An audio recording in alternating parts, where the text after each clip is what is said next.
Une trêve humanitaire qui serait normalement assez compromise. On va faire un entrefilet, mais ça me semble intéressant tout de même d'en toucher deux mots, étant donné qu'on a beaucoup couvert l'actualité sur l'Ukraine et qu'elle continue d'abreuver chaque jour toutes les rédactions du monde entier.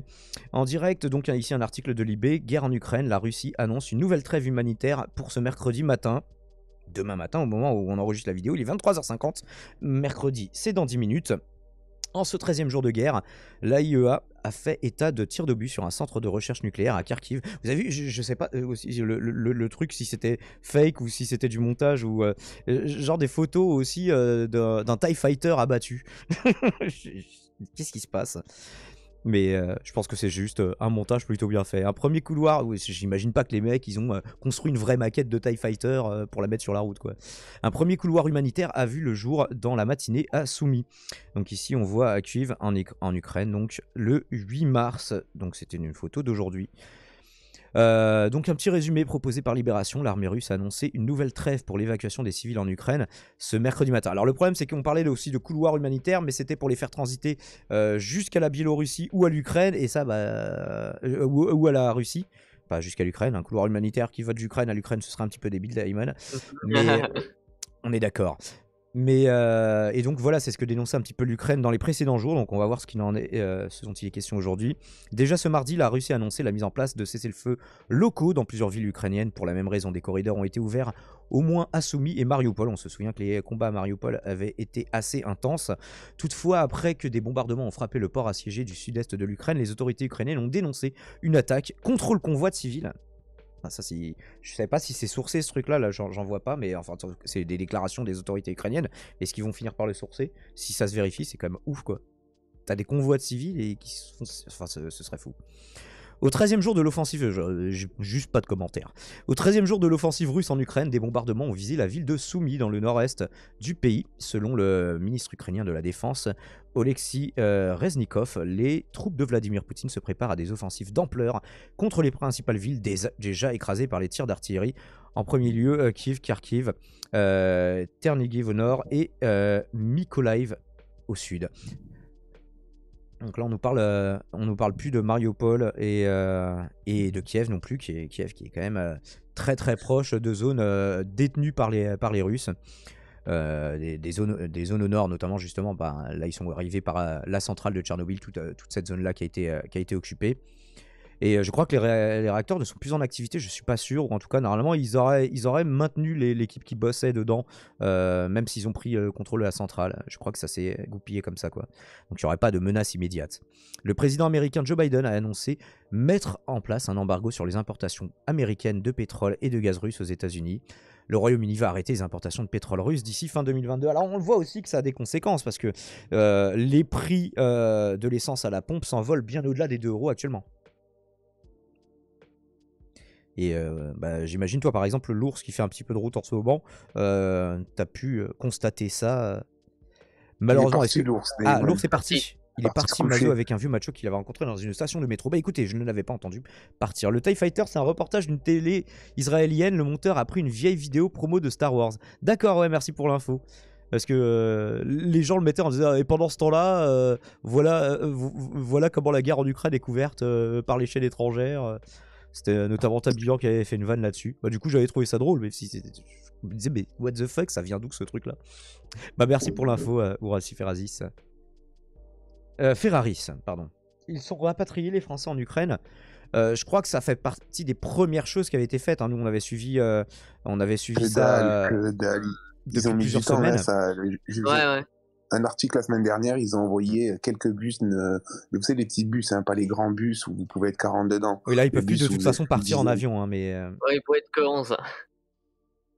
Mais ils ont évacué par l'Est, en train, en voiture, etc. Oui, mais quoi. comme d'habitude, c'est fait avec les pieds. Par l'Est, par l'Ouest, Quand on fait quelque chose maintenant en France, on le fait tellement mal que vaudrait mieux pas qu'on le fasse presque. Parce que franchement, comme t'as dit, comme a confirmé Ekion, ouais, ils ont envoyé des bus mais ils ont envoyé des bus de 10, 11 personnes. Bon, allez, si t'en envoies une quarantaine, peut-être que ça peut passer, mais bon, connaissant l'implication des politiques françaises, ils ont dû en envoyer 3, tu sais, donc en gros, t'as 30 personnes qui ont pu partir, et attendez demain qu'on revienne. Donc, tu sais, hein, c'est comme d'habitude, au tout début, t'as l'ambassade qui a fait ses clics et ses claques, alors que bon, on aurait pu suspecter quand même que tonton Vlad aurait été prudent et aurait évité de bombarder des ambassades comme l'ambassade de France ou l'ambassade américaine.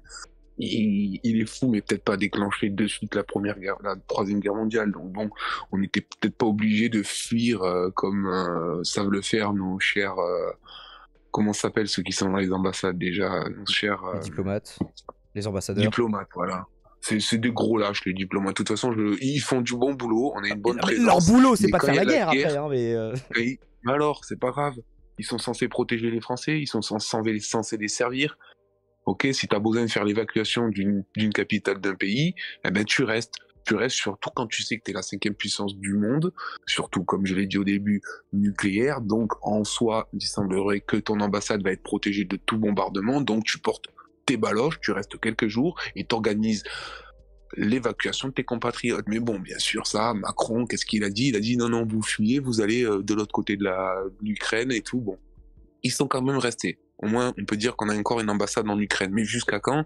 Et est-ce qu'elle fait le bon boulot? Mais il semblerait que non, puisque je vous ai parlé des petits bus à 9 personnes, enfin 11 places. Enfin, c'est une honte. Vas-y, à vous deux. Et on a aussi, dans les infos plus anecdotiques, Coca-Cola et Starbucks qui vont se retirer de la Russie. Donc ils n'auront plus De toute façon, il y a de plus en plus d'entreprises qui se retirent. Hein. Ouais, non, du café, ils en auront autrement et du meilleur que celui de Starbucks. Hein. Je m'en fais pas non, pour mais eux. les Américains, les Russes boivent pas de Coca, ils boivent du Pepsi, je crois. Hein. Ah bon? Mais ils ont pas un Coca russe Non, oui, ils doivent avoir un Coca, mais je crois qu'à une époque, ils se faisaient échanger du Pepsi. Salut Cyril. Contre je sais pas quoi, un truc comme ça, l'URSS. Ils avaient besoin de Pepsi, ils buvaient pas de Coca, ils buvaient du Pepsi. Et ils se faisaient échanger le Pepsi contre des trucs de ouf. Enfin, bref. D'accord. Alors attendez, il faut que j'édite quelque chose. Et merci pour le follow, Giant Jack. Du coup, bah écoutez, on continuera de suivre l'actualité là-dessus. Est-ce qu'on a de nouveaux rebondissements là pendant la nuit? En tout cas, ce qui est étonnant, moi je m'attendais à ce que limite Kiev tombe très très vite et ça n'a pas été le cas. Les premiers civils évacués par des couloirs. Alors justement, puisque c'est ce dont on parlait, bon là c'est un article de 20 minutes, c'est pas la plus grosse fiabilité, mais en tout cas c'est le plus récent. Les premiers civils évacués par des couloirs humanitaires arrivés en sécurité entre guillemets.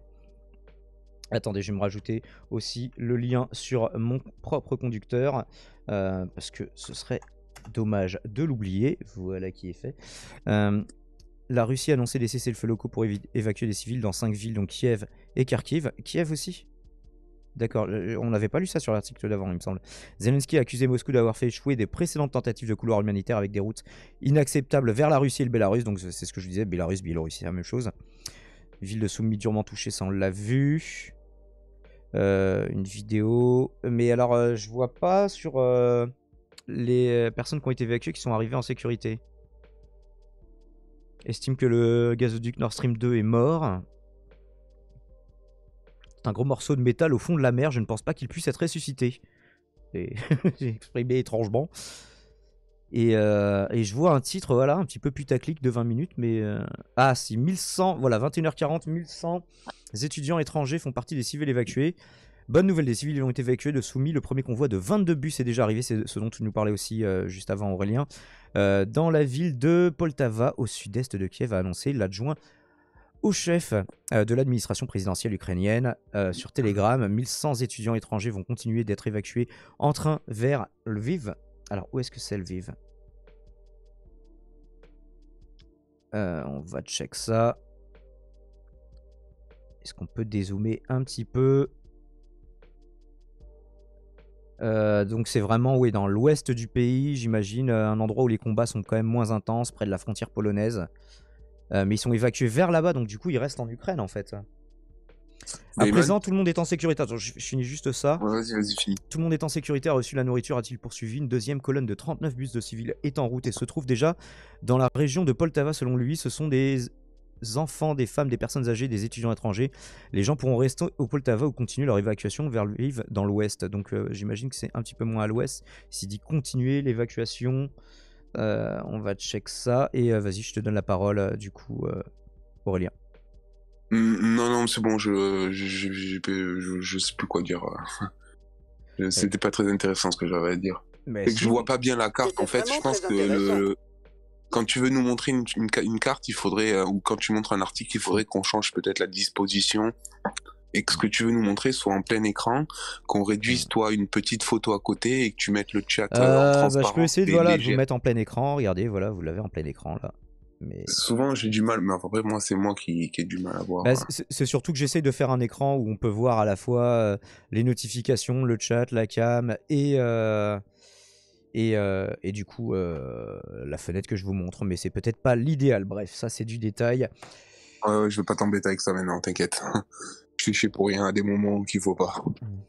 Et donc les bus, justement, ici c'est un tweet, voilà, on voit une photo d'un bus, hein, c'est pas très fou, avec le symbole de la Croix-Rouge quand même.